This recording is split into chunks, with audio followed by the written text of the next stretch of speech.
So when leaders come to you guys for help, are you noticing an increased awareness around how companies can actually implement AI-driven programs that are as cost-effective as they are efficient? And for those that are unaware, where do you begin to help and educate them?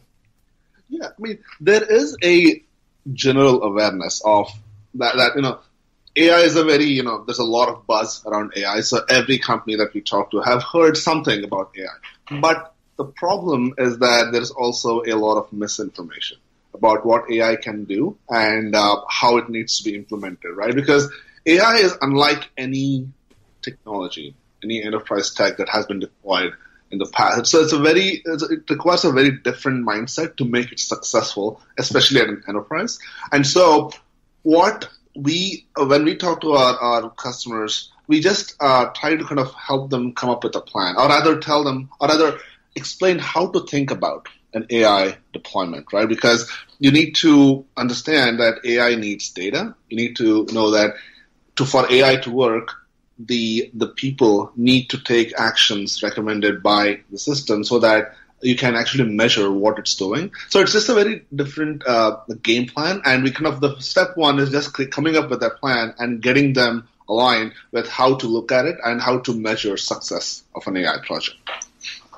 And it does seem that industrial executives and operators are both faced with the challenge of doing more with less now.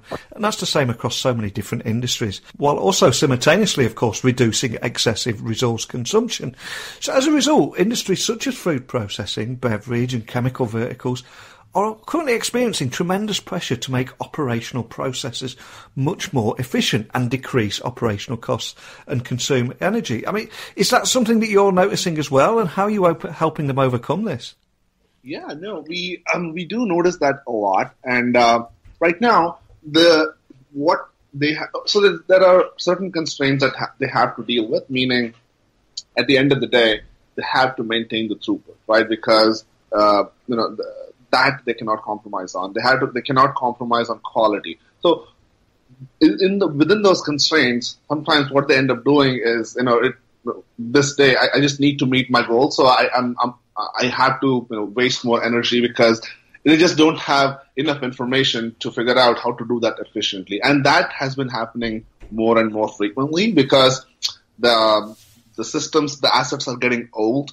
The people who are operating it are becoming younger and younger because, as experienced people retire, they're not replaced by, like, for example, when somebody who with 40 years of experience, when they retire, they're not replaced by another person with 40 years of experience. They're replaced with a young, inexperienced person who doesn't necessarily bring the same level of insights. And that is what our customers are facing, meaning all that knowledge that's stored in the experienced person's brain is just gone, right? And because they didn't kind of use any digital systems to store that data or that information, so all those operating knowledge and tidbits of information, they're all gone now.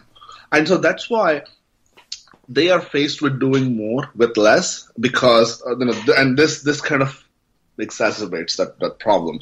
And so what we do is we go in and we our pitch is, our solution can help.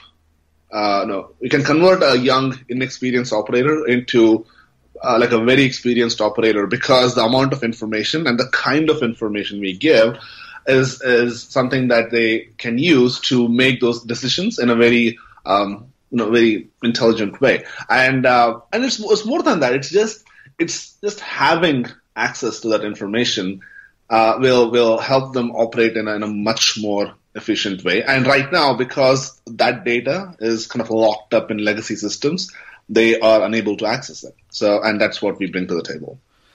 Now, you did mention a few moments ago that words such as artificial intelligence and machine learning, there's a lot of hype and a lot of people call them buzzwords at the moment, and some may even suggest that their technology at the moment is exaggerated and the great stuff's yet to come.